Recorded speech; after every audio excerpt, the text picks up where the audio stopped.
Hello there guys and welcome back to the channel. Today we are going to be taking out the Spitfire Mark 5B trop, and to be quite honest, I never would have thought that I would be taking out this plane and even featuring it on this channel, because for the most part of me playing this game, I always thought that this plane was really not that good. And for whatever reason I decided to take it out one day just to try and see how it worked, and I was very surprised at how well it actually performs, so I thought, why not make a video about it? And that brings us to this point. So there is a BF-110 trying to go head on for us. I just pressed the trigger once to maybe get lucky, but I never really hang around with the head-ons for me to even be within range of their guns most of the time, because I do not want to get damaged by them. So the 110 decides to try and dogfight me, which I would personally not advise. However, the 110 is definitely a plane that if you know what you're doing, you can actually make it work. And I am having a little bit of issues with this guy, but I managed to get on a 6, put a shot into him. I seem to have gotten his engine, which is now smoking, and there is a Stuka on me. Now, the Stuka is a fairly dangerous target to go up against, because of the pretty hefty armament on the D5, and also because they can turn very well at lower speeds. However, at high speeds their rudder locks up so hard that it basically becomes impossible to shoot them.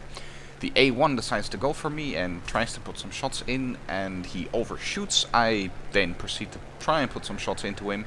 I don't really spray too long because I do want to conserve my ammo for future engagements. Now, the 110 is still fairly close on me, and the A1 is back on me again, so I really just do my best to evade him. The A1 goes in front of me, gets some hits in, sadly no shots that take him out. However, the follow-up shots do manage to take him out, so that is our first kill. The 110 comes in, manages to get some hits in with his small caliber machine guns, and I completely drop the throttle here, try and make him overshoot, because that is really the easiest way for me to get him off my tail. I managed to get him right in front of my guns, get a little shot into him. Sadly, again, no kill shot on him. I used my 7.7s for the further range, and now I just decide to tap fire a little bit with the Hispanos to try and take him out, because I do not want to spray with such a limited amount of 20mm ammo. Now, with me catching up to him, it should really only be a matter of time before this guy goes down. I get some more shots into him. Now I switch over to the small caliber MGs again, loaded up with tracer rounds, and manage to light him on fire. So with that guy burning now, I decide to leave him because he really shouldn't be a threat anymore. However, he does manage to put out the fire, it seems, but I seem to have damaged him so much that he was not able to pull out of that fairly shallow dive. So with that guy taken out, we head towards our lonely friend up there, who is fighting off 3 enemies, and probably soon to be 4th, with the BF-109 closing in on him as well. Okay, and now that we have a little bit of time to talk, I would like to let you guys know a few things that have been going on. I have recently upgraded my computer with a SSD and a new hard drive, and installed Windows 10, and that was really necessary, because my old hard drive, which was a Western Digital Green, that I have had for about 2 to 3 years, was really slow. Now, that is kind of the point of the Western Digital Greens, that they run at a fairly slow RPM rate, and it really was causing me a lot of issues with the game, War Thunder, and all sorts of other games, and also Shadowplay, for saving, all sorts of stuff, because it was lagging my game. I had regular frame freezes even in War Thunder, which always ran very nicely for me, but I really couldn't catch a break with all the frame freezes and stuff just not loading in time. And also, sometimes when I booted up my PC, it would just literally not do anything. So I have upgraded to a solid-state drive of 250 gigabytes and a Western Digital Blue for the mass storage. So with that out of the way, we are now in the fight. I evade my first guy, go for the MC202, and get a very nice one-shot on him. That obviously shows that the Hispanos, although sometimes a bit unreliable, can be very effective guns. The other MC202, I get some more hits in, but he turns fast enough for me to not be able to catch up on him just quite yet. However, now I'm right back on his tail, and I again just tap fire it a little bit, and the 109 is now coming straight for me. I try and get some shots on him, but he is not at all worried about me. He's more worried about the guy directly on a 6, and now I only have machine guns left.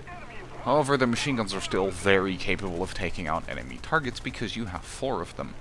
Now I pepper this MC202 and I get a lot of hits on him, but at this point I start to wonder a little bit if this guy is lagging a lot or if it's me, because as you can see, he is twitching around a little bit. But after a quick look at what my ping is, I actually realize I am on the American server, and that's why this guy is basically twitching around for me.